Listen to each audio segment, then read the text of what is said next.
Bueno, esta mañana, como les dije, estuve fuera del país, entonces regresé y estaba mirando el jardín frente a la casa y no sé cómo ha estado la semana pasada, pero quise mirar el pronóstico para ver cómo está, si va a estar lloviendo, si necesito regar o lo que sea, ¿no? Parece que vamos a tener un poquito de lluvia, pero qué interesante, qué privilegio vivir en un tiempo y en un lugar donde podemos decir, bueno, riego o no riego, ¿no? Porque en otros lugares y en otros tiempos, sobre todo, no se tenía esa facilidad. Era simplemente, ¿va a llover o no va a llover? ¿No es cierto? Y hoy vamos a estar viendo la provisión de Dios durante un tiempo de sequedad, de sequía y de hambruna en el pueblo de Dios. Cómo Dios provee por un profeta suyo y cómo provee a través de un profeta suyo para una viuda. Y vamos a estar en Primero de Reyes, capítulo 17. Como ya hemos mencionado, estamos iniciando una nueva serie mirando la vida del hombre Elías. Santiago nos dice que él fue un hombre igual que todos nosotros, de la misma naturaleza, sujeto a debilidad, todo lo demás. Y sabemos cuando miramos, como vamos a ver en las semanas que vienen, él experimentaba las mismas emociones que nosotros, la duda, el temor, el cansancio, hasta la depresión. O sea, fue un hombre igual que nosotros, pero un hombre que caminó con Dios en medio de todas esas emociones y en medio de todas circunstancias de su vida, y un hombre que ponía su fe en el Señor, y un hombre que Dios había escogido usar de una manera muy única y para un propósito específico en la vida de su pueblo en el Antiguo Testamento.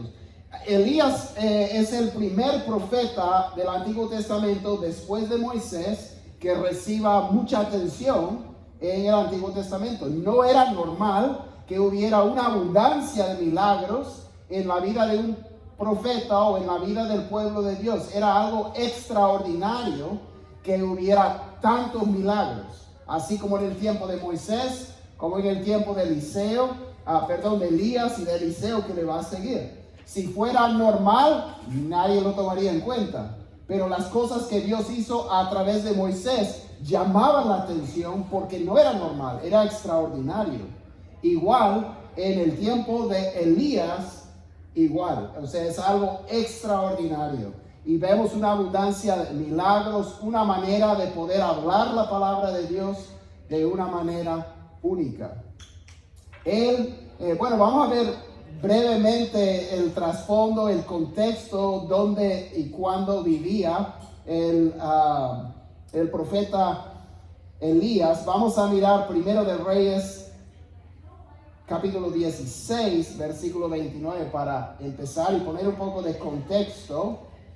Primero de Reyes 16, 29, leemos lo siguiente. Acab, hijo de Omri, comenzó a reinar sobre Israel en el año 38 de Asa, rey de Judá. Ahí detengámonos por un momentito.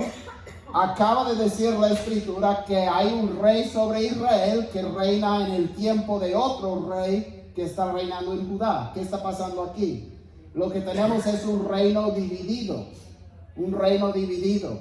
Hubo primero Saúl, el rey que escogió el pueblo. Después hubo David, el rey que escogió Dios. Luego el hijo de David, Salomón, que a pesar de su mucha sabiduría, no siempre la seguía. E hizo muchas cosas que no fueran beneficiosas ni para él ni para el reino. Y en el tiempo de su hijo, cuando Salomón fallece, el reino se divide. Las tribus de Israel se rebelan contra el hijo de Salomón, Roboam, y se van con otro rey que no era descendiente de David. Entonces, ese rey en el norte, con todas las tribus de Israel, menos Judá básicamente, empieza a reinar. Entonces tenemos diferentes dinastías en el norte, en el reino de Israel, con todas las tribus. y tenemos los descendientes de David reinando en Jerusalén y en Judá. Entonces tenemos un reino dividido. Pero ya han pasado algunas generaciones, solamente estamos a tal vez 60, 70 años de la muerte de Salomón, no han pasado tantos años. 60 años después de Salomón ya ha habido como 4, 5, 6 reyes en Israel, en el norte, y vamos a ver cómo les fue en cuanto a su caminar con el Señor en el norte, todas las tribus de Israel, menos Judá en el sur. Acab, hijo de Omri, comenzó a reinar sobre Israel en el año 38 de Asa, rey de Judá. Y Acab, hijo de Omri, reinó 22 años sobre Israel en Samaria. Y Acab, hijo de Omri, hizo lo malo a los ojos del Señor, más que todos los que fueron antes que él. Como si fuera poco el andar en los pecados de Jeroboam, hijo de Nabat, el que llevó al pueblo a rebelarse contra el hijo de Salomón y reinó primero. Como si fuera poco el andar en los pecados de Jeroboam, hijo de Nabat, tomó por mujer a Jezabel, hija de Etbaal, rey de los Sidonios, y fue a servir a Baal y lo adoró. Edificó un altar a Baal en la casa de Baal que edificó en Samaria. Acab hizo también una acera, que era otra diosa, un altar a otra diosa. Así Acab hizo más para provocar al Señor, Dios de Israel, que todos los reyes de Israel que fueron antes que él. Entonces, el testimonio sobre el reino del norte no es muy bueno, o sea, no es muy positivo. Empezando con Jeroboam y los reyes que le siguieron, todos hicieron lo malo ante los ojos de Dios. Pero Acab fue peor que todos, ¿sí? Y él se casa con una mujer idólatra, y él edifica un altar a un dios falso, un dios de la agricultura, que se llamaba Baal. Obviamente, en un tiempo y en un lugar donde el pueblo depende de la agricultura, es muy atractivo buscar y servir al Dios de la agricultura, buscando alguna bendición para las cosechas, ¿no es cierto? Entonces, él cae en todo eso. Y empezamos en el capítulo 17, versículo 1, y dice: Elías el Tisbita, que era de los moradores Galaad, dijo a Acab: vive el Señor, Dios de Israel, delante de quien estoy, que ciertamente no habrá rocío ni lluvia en estos años, sino por la palabra de mi boca. No sabemos nada de Elías, nunca se ha mencionado en la Biblia, solamente irrumpe en el escenario, se presenta a Acab y le dice: no va a llover en el territorio de Israel si yo no digo que va a llover. Así dice el Señor. Entonces, la valentía, normalmente los profetas, y sí hubo otros profetas antes de Elías, pero como dijimos, no hay tanta abundancia de milagros. La palabra del Señor ellos la presentan de manera diferente, y no han sido tantos tampoco, pero en lugar de decir así ha dicho Jehová, o Jehová me ha dicho, él solamente dice escucha mi palabra, porque él está hablando la mera palabra de Dios. Entonces Dios está manifestándose de una manera extraordinaria y única, porque están en un punto crítico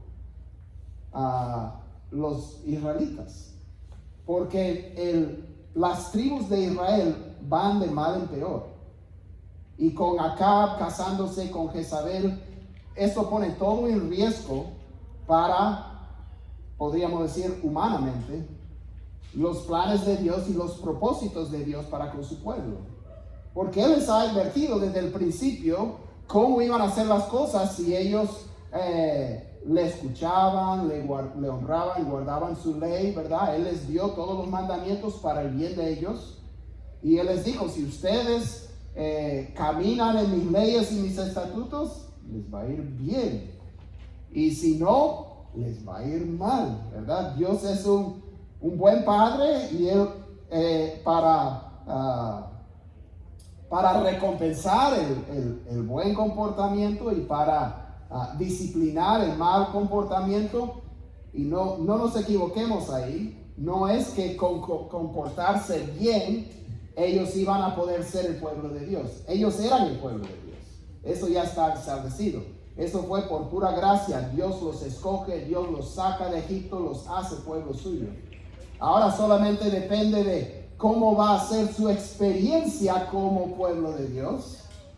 Israel siendo el hijo de Dios, cómo va a ser su experiencia con su Padre, con su Dios. De eso dependía cómo ellos respondían a Él. Por ejemplo, vamos a pasar el resto del tiempo en 1 de Reyes 17, pero para entender este punto y por qué Dios manda a un profeta y por qué Dios mandaba profetas, vamos a mirar brevemente a Levítico 26, versículos 3 y 4. En Levítico 26 leemos lo siguiente. Dice: si andan en mis estatutos y guardan mis mandamientos para ponerlos por obra, yo les daré lluvias en su tiempo, de manera que la tierra dará sus productos y los árboles del campo darán su fruto. Dios les ha dicho, ellos no necesitan de Baal, no necesitan de dioses falsos o de poderes oscuros ni nada, simplemente necesitan honrar y amar a Dios. Y Dios les ha dicho, yo les quiero bendecir y les voy a bendecir. Y se puede leer en todo ese capítulo las bendiciones de Dios y las maldiciones de Dios si es que no lo hicieran. Como leemos también en Deuteronomio 28, vuelve a presentar las mismas bendiciones y las consecuencias de la desobediencia. Podemos ver en Deuteronomio 28, versículos 23 y 24, lo siguiente. Aquí, si no obedecen, ¿qué va a pasar? Bueno, dice, el cielo que está encima de tu cabeza será de bronce, y la tierra que está debajo de ti de hierro. El Señor hará que la lluvia de tu tierra sea polvo y ceniza. Descenderá del cielo sobre ti hasta que seas destruido. O sea, Dios les ha dicho, y muchas otras cosas, pero hemos seleccionado partes donde Él menciona las lluvias de las que ellos y sus tierras dependían. Entonces, acá viene se casa con Jezabel, empieza a hacer todo lo malo delante de Dios, y Dios levanta un profeta para ir a advertir al rey y al pueblo de las consecuencias que vienen por su desobediencia. Entonces leamos lo que ocurre aquí, porque Elías acaba de proclamar, no va a haber lluvia en la tierra sino por mi boca, y Dios no le ha dicho que hable todavía, entonces no hay lluvia. Ese es un problema para todos, y ese es un problema para Elías también. Él también depende de la lluvia, ¿no es cierto? Entonces vamos a ver cómo nuestro Dios es tan creativo y tan bueno para proveer y suplir por su pueblo, hasta en medio de un tiempo de, podríamos decir, maldición, consecuencia, disciplina para el pueblo en general. Cuando las condiciones no son nada favorables, Dios es demasiado creativo para suplir por los que le temen y los que confían en Él. Entonces, leemos del versículo 2 a 6 lo siguiente. Y vino a Elías la palabra del Señor diciendo, sal de aquí y dirígete hacia el oriente y escóndete junto al arroyo Kerit, que está al oriente del Jordán, y beberás del arroyo, y he ordenado a los cuervos que te sustenten allí. Él fue y hizo conforme a la palabra del Señor, pues fue y habitó junto al arroyo Kerit, que está al oriente del Jordán, y los cuervos le traían pan y carne por la mañana, y pan y carne al atardecer, y bebía del arroyo. O sea, él tiene mejor dieta que los israelitas en el desierto. Ellos solo tenían maná. A él le están dando hasta pan y carne, mañana y tarde, ¿verdad? Él puede hacer sus taquitos, sus pupusas, sus baleadas, como tú prefieras, pero ahí está. Tiene su pan, tiene su carne, está tomando del arroyo, todo bien. Dios suple por los suyos. Claro, Dios le dio algunas instrucciones, él fue sensible a la voz de Dios, buscaba obedecer lo que Dios le indicaba, y él encuentra una provisión de Dios que otros no disfrutaban. O sea, los cuervos le están trayendo comida. Los cuervos le están trayendo comida. Pero versículo 7 es una sequía, ¿verdad?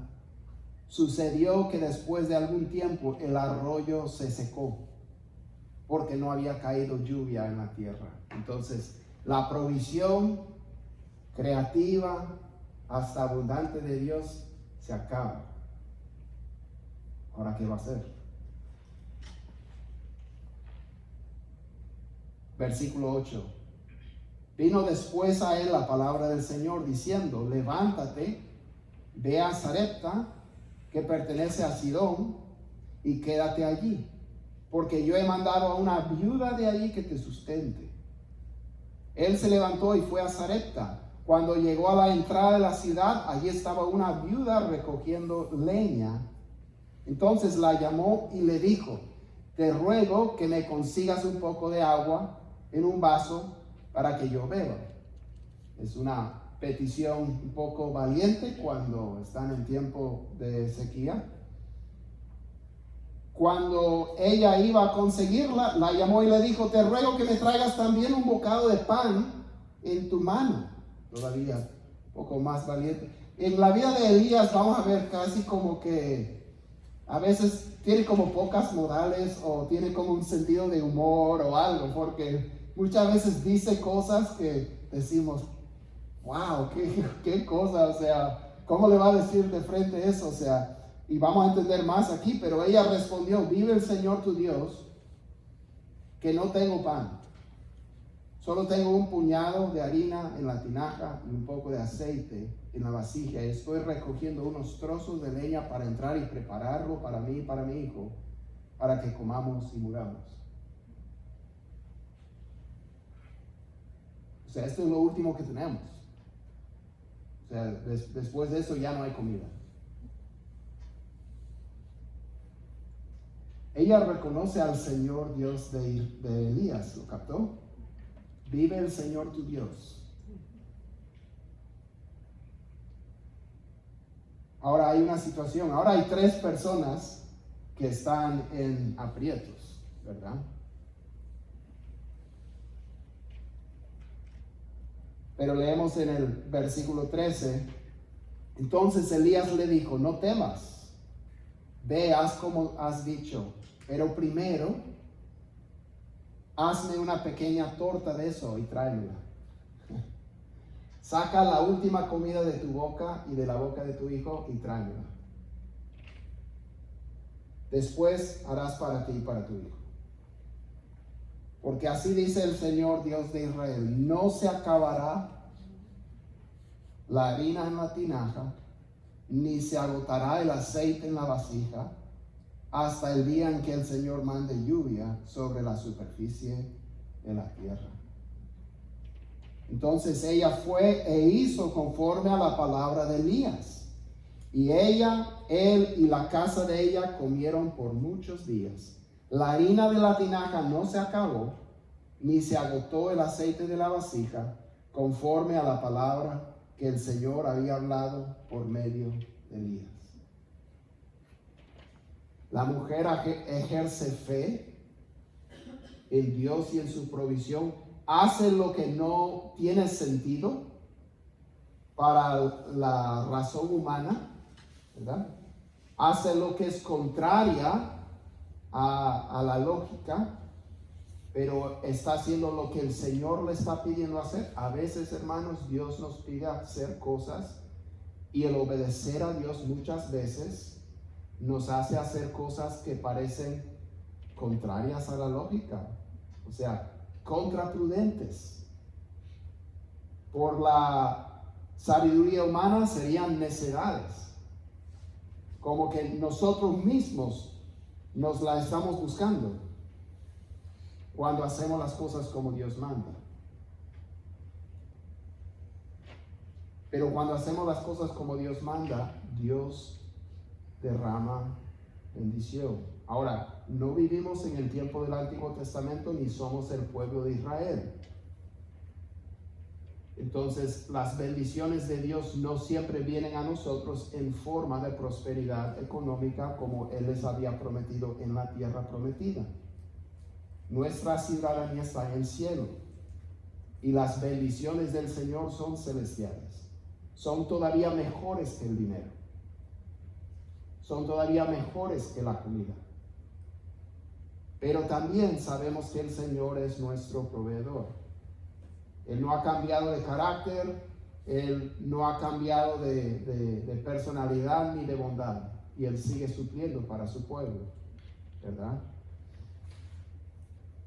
Algo interesante aquí es que Sarepta queda en Sidón. No sé si se acuerda que Jezabel es hija del rey de Sidón. O sea, él ha ido a territorio de Baal, territorio idólatra, territorio de Jezabel, territorio no israelita. Y Dios está proveyendo para personas que no son de su pueblo. Dios está llevando su palabra a personas que no son de su pueblo. Aquí vemos que, bueno, podemos mirar hacia el futuro y saber que Dios tiene un propósito que va más allá que solo los israelitas. Pero también eso quiere decir, en cierto sentido, bajo el antiguo pacto, si podemos entender las cosas así. Ahora, no estamos hablando del carácter de Dios. Acabamos de mencionar el propósito de Dios, de salvar a todas las naciones. Dios es el Dios de todas las naciones, no solo de Israel. Pero bajo el antiguo pacto, las bendiciones venían cuando uno era israelita o se unía al pueblo israelita. ¿Sí? Entonces aquí tenemos una mujer, podríamos decir, que no tiene derecho a las bendiciones de Dios. ¿Cuántas veces en nuestra vida realmente no tenemos derecho de reclamarle a Dios su provisión y su bendición? Pero aquí vemos la misericordia y el propósito de Dios de suplir para los que confiamos en su palabra. Ella, aunque no es israelita, está reconociendo al Dios de Israel, está confiando en la palabra del Dios de Israel y Dios le suple. Aunque técnicamente ella no merece esa provisión, y eso siempre es el caso, ¿verdad? ¿Qué le podemos reclamar a Dios si todo lo que tenemos viene de Él? Lo único que nosotros contribuimos es pecado y desobediencia en el asunto. Pero Dios es misericordioso y suple cuando confiamos en Él y procuramos escuchar su palabra. Versículo 17. Pero sucedió que después de estas cosas se enfermó el hijo de la mujer dueña de la casa, y su enfermedad fue tan grave que no quedó aliento en él. Y ella le dijo a Elías: ¿qué tengo que ver contigo, oh hombre de Dios? ¿Has venido para traer a memoria mis iniquidades y hacer morir a mi hijo? Entonces, nuevamente, están en aprietos. Elías se siente responsable en cierto sentido. Él no ocasionó este daño, pero él se siente responsable. Varones, nosotros sentimos responsables por nuestros hogares. Mamás, muchas veces sentimos esa responsabilidad por nuestros hijos y por otros. Así se siente Elías aquí. Entonces, versículo 19, vamos a ver lo que Elías pide y hace y lo que el Señor hace. Dice, dame a tu hijo, le respondió Elías. Y él lo tomó de su regazo y lo llevó a la cámara alta donde él vivía, y lo acostó en su propia cama y clamó al Señor, oh Señor Dios mío, ¿has traído también mal a la viuda con quien estoy hospedado, haciendo morir a su hijo? Entonces se tendió 3 veces sobre el niño y clamó al Señor, oh Señor Dios mío, te ruego que el alma de este niño vuelva a él. El Señor escuchó la voz de Elías y el alma del niño volvió a él y revivió. Y Elías tomó al niño, lo bajó de la cámara alta a la casa y se lo dio a su madre. Y Elías dijo, mira, tu hijo vive. Entonces la mujer dijo a Elías, ahora conozco que tú eres hombre de Dios y que la palabra del Señor en tu boca es verdad. Esta es la primera vez en la historia y en las escrituras que resucita un muerto. No será la última vez, pero es la primera vez. Y es tan bonito nuevamente ver la provisión de Dios, el cuidado de Dios por los que están procurando obedecer su palabra. Ahora, ya hemos dicho, el caso de Elías es un caso extraordinario. Las cosas normalmente no funcionan como funcionaban con Elías. No podemos reproducir esto, ¿sí? No es que cada vez que oremos por alguien que ha fallecido va a revivir, ¿sí?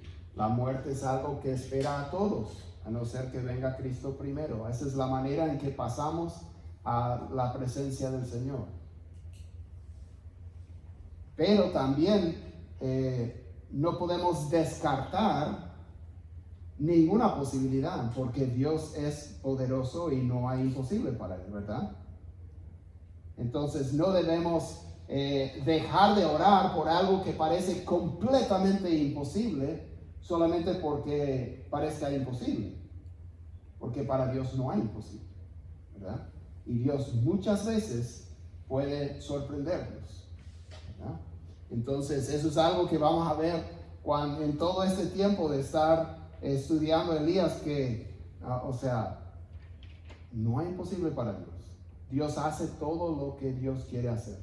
Dios es un Dios que habla, Dios es un Dios que obra a través de esa palabra que él ha hablado, Dios es un Dios que actúa. Entonces podemos ver en Elías un cuadro, una imagen de nuestro Dios extraordinario en acción. Y realmente las escrituras no nos dicen mucho acerca de Elías.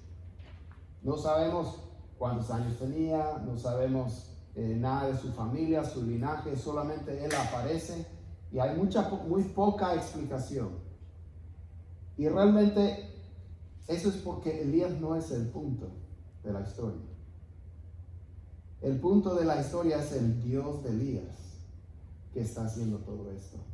Y lo hermoso es que el Dios de Elías es el Dios de todos los que creemos en el Señor Jesucristo. Y el mismo Dios de Elías es el Dios que suple para nosotros de manera creativa hasta abundante. Es el Dios para quien no hay imposible. Es el Dios a quien podemos orar así como Elías oraba. Entonces, la pregunta para nosotros es si estamos escuchando a Dios cuando Él nos está hablando a través de su palabra, a través de la dirección de su Espíritu, el cual nunca va a contradecir la palabra que Él inspiró, ¿verdad?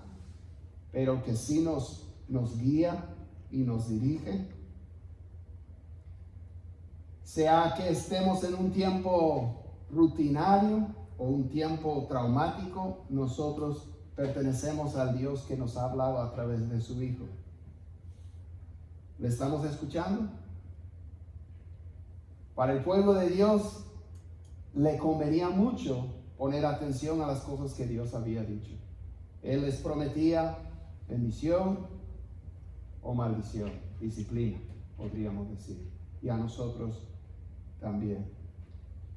Vamos a tomar un momento, vamos a hablar con nuestro Dios, vamos a pedir que Él nos ayude a ser personas que atendemos su voz y personas que procuramos obedecer confiando en Él. Señor, gracias te damos. Señor, gracias porque venimos a ser tus hijos no por nuestra obediencia, sino por tu pura gracia manifestada en nuestro Señor Jesús, que como celebramos hace pocas semanas, fue a la cruz para cargar nuestro pecado como sacrificio perfecto, pagando el precio que nosotros te debíamos, Señor. Y 3 días después, resucitándose victorioso de entre los muertos, para dar vida eterna a todos los que confían en ti y en lo que Él hizo por nosotros. Señor, pedimos que nos ayudes, ahora que hemos venido a ser tus hijos mediante la fe en Cristo, a poner atención si estamos realmente escuchándote, confiando en tu palabra, obedeciendo las cosas que nos dices. Señor, tú eres demasiado bueno para con nosotros, para que ignoremos las cosas que nos dices. Señor, pedimos que nos ayudes a confiar que tú proveerás hasta cuando no veamos cómo, hasta cuando es imposible que lo hagas. Señor, para ti no hay imposible. Y nosotros reconociendo, Señor, lo inmerecedores que somos de poder pedirte tal provisión, te la pedimos porque nos has dicho que te pidamos y que recibamos de ti las buenas cosas que tú nos quieres dar. Señor, te pido por cada familia, por cada padre, cada madre, cada hijo, cada hija, Señor, que tú nos ayudes a poder buscarte por medio de tu Hijo Jesús, buscar obedecerte y honrarte, y aumenta nuestra fe, Señor, a través de estos domingos que vamos a estar mirando a nuestro Dios extraordinario. Señor, recuérdanos nuevamente que para ti no hay nada imposible. Señor, suple por nosotros y ayúdanos a caminar contigo. Te damos gracias, Señor, en el nombre de nuestro Señor Jesucristo. Amén. Amén. Bueno, vayan a este lugar recordando que Dios es nuestro proveedor y para Él no hay imposible. Que Dios les bendiga, hermanos.